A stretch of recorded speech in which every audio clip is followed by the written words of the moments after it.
queridos amigos e amigas, meu nome é Cristina Morimoto, faço parte do NEP Luz e Caridade da cidade de Limeira, no estado de São Paulo. Estamos aqui hoje para dar continuidade no Livro da Esperança, o qual foi ditado pelo Espírito Emmanuel e psicografado por Francisco Cândido Xavier, nosso querido Chico.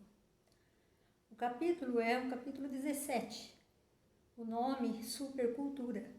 E eu vou ler o capítulo primeiramente para depois tecer os comentários. Graças te rendo, ó Pai, Senhor dos céus e da terra, que por haveres ocultado essas coisas aos doutos e aos prudentes, e por as terem revelado aos simples e pequeninos. Jesus, Mateus 11:25. Homens, por que vos queixais das calamidades que vós mesmos amontoastes sobre as vossas cabeças?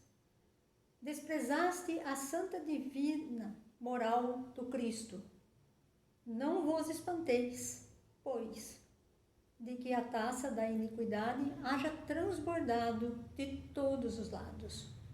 Capítulo 7, item 12 do Evangelho segundo o Espiritismo. Alfabetizar e instruir sempre. Sem escola, a humanidade se embaraçaria na selva. No entanto, é imperioso lembrar que as maiores calamidades da guerra procedem dos louros da inteligência sem educação espiritual. A intelectualidade requintada entretece laurens à civilização, mas por si só não conseguiu até hoje frear o poder das trevas. A supercultura monumentalizou cidades imponentes e estabeleceu os engenhos que as arrasam. Levantou embarcações que se alteiam como sendo palácios flutuantes e criou o torpedo que as põe a pique. Estruturou asas metálicas poderosas que, em tempo breve, transportam o homem através de todos os continentes e aprumou o bombardeiro que lhe destrói a casa. Articulou máquinas que patrocinam o bem-estar no doméstico e não impede a obsessão que comumente decorre do ócio demasiado. Organizou hospitais eficientes e de quando a quando lhe superlota as mínimas dependências com os mutilados e feridos, enfileirados por ela própria, nas lutas do extermínio. Alçou a cirurgia às inesperadas culminâncias e aprimorou as técnicas do aborto. E ainda agora realiza incursões a pleno espaço nos alvores da astronáutica. E examina do alto os processos mais seguros de efetuar aniquilamentos em massa pelo foguete balístico. Iluminemos o raciocínio sem descurar o sentimento. Burilemos o sentimento sem desprezar o raciocínio. O Espiritismo, restaurando o cristianismo, é a universidade da alma. Nesse sentido, vale recordar que Jesus, o Mestre por excelência, nos ensinou, acima de tudo, a viver construindo para o bem e para a verdade, como a dizer-nos que a chama da cabeça não derrama a luz da felicidade sem óleo no coração. Muito lindo. Nossos comentários são muito sobre a parte mesmo do ensinamento. Cabe lembrar que o título do capítulo 7 do Evangelho segundo o Espiritismo é Bem-aventurados os pobres de espírito. Nesse capítulo temos utilidade providencial da riqueza, que nos diz: procurando aprofundar o entendimento a respeito da riqueza, admite-se que cabe ao homem trabalhar pela melhoria material do globo, o que seria decorrência do desígnio divino de fazer as almas descerem para a encarnação no plano material como etapa indispensável ao seu progresso. O labor do ser humano na face da Terra, através dos milênios, criando e acumulando bens materiais, não é, pois, uma manifestação negativa, mas um caminho indispensável da evolução planetária. A atividade necessária desenvolve a inteligência, que inicialmente se concentra na satisfação das necessidades materiais, mas dá lugar, mais tarde, à compreensão das grandes verdades morais. Estamos sempre falando em verdades morais. E na luta imensa que se trava no campo material, que as arestas da personalidade vão sendo polidas, que os conflitos pela posse insaciável dos bens conduzem à frustração que dá lugar à reflexão sobre os valores maiores do espírito. O que quer dizer com tudo isso é que o progresso é necessário, o progresso material é necessário, pois a cada reencarnação dos homens, em todos os lugares, do planeta ou de outros planetas, nós chegamos mais inteligentes, vamos dizer, um pouco mais evoluídos, um pouco mais com progressos, não é? E devemos nos encontrar dentro de algum lugar onde o progresso também exista, para que nós possamos ainda dar continuidade à nossa evolução. Também nos traz este capítulo: o orgulho é tolerante com tudo o que satisfaz. O que quer dizer isso, não é? Que o orgulho, ele só vê aquilo que o satisfaz. Não existe nada fora disso, certo? E nós precisamos tomar um pouco de cuidado com isso, porque se o orgulho é tolerante com tudo o que satisfaz, isso quer dizer que tudo aquilo que foge do orgulho pode não satisfazer, porém é o melhor caminho. Séculos e séculos de prevalência da ambição. Vejam que o Evangelho segundo o Espiritismo, escrito por Allan Kardec, foi publicado em Paris em 1864. Parece que se aplica hoje, nada mudou. Séculos e séculos de prevalência da ambição. Estamos falando do século XIX ou estamos falando do século XXI? É a mesma coisa. Deixamos que as necessidades materiais prevaleçam sobre o senso e a razão, onde cada um quer se elevar acima do seu irmão. Isso é o que acontece sempre. Com o orgulho que temos, não é? E a vontade de adquirir poder, nós sempre pensamos de forma a passar por cima de nossos irmãos. Quer queira nas indústrias, quer queira nas escolas, em todos os lugares em que se professam profissões, ou que se professam guerras, ou que tem todos os inconvenientes, não é? Das aflições, sempre nós estamos querendo ser melhor do que o outro. Com isso, a sociedade vem sofrendo a consequência que é o uso do progresso material para matar, mutilar, corromper e afligir seus próprios irmãos. Pobre raça humana, cujos egoísmos corromperam todos os caminhos. Veja novamente que nós estamos falando no passado, não é? Que corromperam todos os caminhos. Mas isso não é diferente de hoje. Os caminhos continuam corrompidos.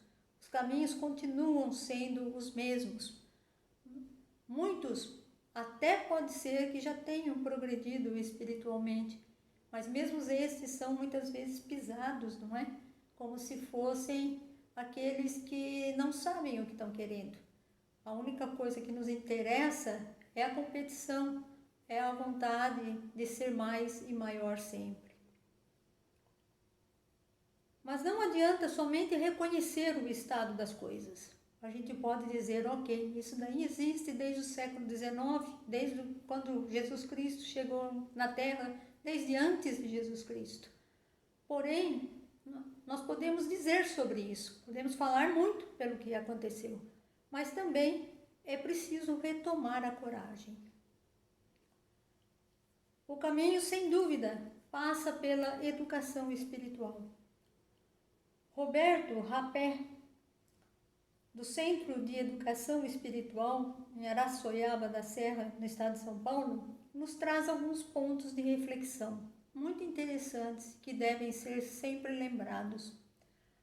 Nas palavras dele, a pergunta: por que falar em educação espiritual? Ok, educação espiritual. A resposta: porque esta é a maior causa de desarmonia e pobreza no mundo. A falta da educação espiritual, pelo menos na maioria dos habitantes do planeta, que já nos dariam uma grande elevação, é o que traz essas consequências. É necessária muita informação para transmutar os erros do passado e reconhecer de fato quem somos. Se nós não conhecemos o que precisamos ser, se nós não conhecemos o que veio de Jesus, quais são os caminhos que nos foram dados por Ele, como é que nós vamos reconhecer tudo aquilo que fizemos, se a única coisa que pensamos é nos rebelar contra tudo aquilo que passamos? No momento que reconhecemos a divindade de cada ser, porque cada um de nós é uma centelha de vida espiritual, a vida se transforma completamente e assim começamos a crescer e desenvolver as qualidades de cooperação, ajuda e responsabilidade social. O que quer dizer isso? Que nós precisamos conhecer a lei, nós precisamos conhecer a palavra e precisamos, a partir daí, olhar para trás para descobrir o que nós somos e aí sim começar a trilhar caminhos melhores. As qualidades de cooperação, ajuda e responsabilidade social. Vejam isso. As qualidades não de competição, as qualidades de cooperação.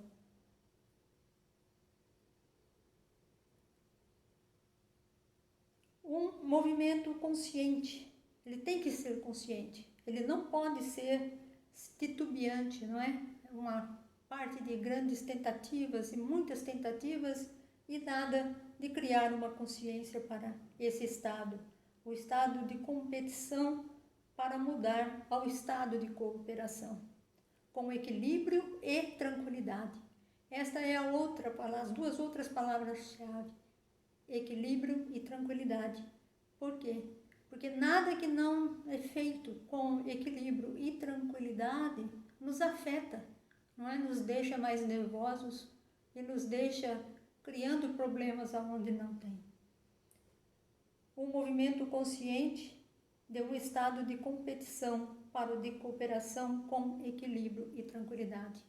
É muito lindo essa frase e é muito importante que a gente tenha essa frase dentro de nós mesmos.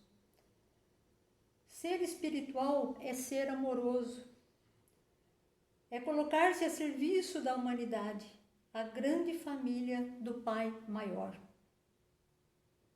Fala sobre a necessidade de se começar na infância. Por que isso? Porque na infância é muito mais fácil aprender. Nós somos espíritos ainda infantis? Certamente podemos ser. Mas quando um espírito reencarna na Terra, e se ele entra numa escola de educação espiritual desde o início, é muito mais fácil aprender. É muito mais fácil introjetar tudo aquilo que nós passamos para eles. E Jesus fala na criança, não só a criança em si, mas os espíritos simples, não é? E ignorantes, aqueles que precisam aprender. Por fim, o capítulo 7 do Evangelho segundo o Espiritismo, bem-aventurados os pobres de espírito, também nos diz: os pobres de espírito são aqueles de fé simples, não é? A fé simples, aquela fé sem complicações, aquela que não discute com Deus, que aceita o treinamento pelo maior professor que já viveu na Terra, Jesus. Essa parte é muito importante, não é? Ou por quê? Quando se fala os pobres de espírito são os de fé simples, o que queremos dizer? São aqueles que acreditam, certo? Não é aquela fé tumultuada que procura descobrir o porquê de todas as coisas, mas é acreditar naquilo que foi nos falado, acreditar na palavra, semear a palavra e conseguir com isso traçar nossos caminhos de forma melhor e mais positiva. Deus não pede a ninguém para fazer mais do que tem capacidade, mas quando temos a capacidade de melhorar, de nos educar mais na palavra, temos que fazer isso. Timóteo 2,15, Pedro 3,18. O que quer dizer? Que Deus não pede mais do que a gente pode dar. Mas quando a gente tem a capacidade de melhorar, a gente se sente firme, não é? De que temos a capacidade de melhorar, não existe razão para que não se melhore. E muitas vezes nós ficamos em dúvidas, ficamos procurando, mas será, mas será, mas será? Não, é simplesmente fazer. Jesus quer frutos. Jesus quer que aonde existe a figueira, não é a figueira onde existem folhas, tem que haver frutos. O que quer dizer? Aonde há estudo, aonde há educação espiritual, fica muito mais fácil de mudarmos as nossas condições morais, ampliar as nossas virtudes, conseguir tirar os nossos vícios e também olhar o nosso irmão como um verdadeiro irmão.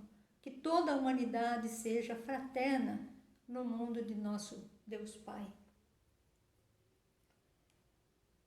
Portanto, iluminemos o raciocínio sem descuidar do sentimento. Burilemos o sentimento sem desprezar o raciocínio. Os dois andam juntos. Nós temos o raciocínio e o sentimento. Nem todos aqueles que têm mais raciocínio, que têm mais estudo, ele é maior do que aqueles que não têm. Muitas vezes, aquele que não tem é um espírito simples, não é? É aquela delicadeza, não é? De ser um espírito simples, mas que acredita em Deus muito mais do que talvez aquele que tenha muito conhecimento. Na vida, é isso que nós precisamos. Somos encarnados, não é? E vivemos mais uma encarnação dentro de todas aquelas que já vivemos atrás. Chegamos na Terra com o nosso perispírito cravados de virtudes e de defeitos, os vícios. E domar os vícios é o pior dos caminhos, é a coisa mais difícil que existe. E isso nos leva ao ponto de pensar qual é o verdadeiro amor, aquilo que nós devemos prezar. Aprendi outro dia, o melhor amor é o amor à justiça de Deus, é saber de que Ele está nos dando os caminhos, Ele nos deixa voltar à Terra, a outro planeta qualquer, para novamente recomeçar, mas não recomeçar de um zero, de uma partida zero, e sim uma partida que já foi vivida durante todos os séculos encarnados em qualquer lugar que seja. Portanto, meus amigos, essa é a lição desse capítulo, da supercultura. Não existe a cultura dos homens sem ter a cultura do espírito. E é essa que nós devemos preservar e buscar durante nossa encarnação. Meu muito obrigado, espero que tenha ajudado.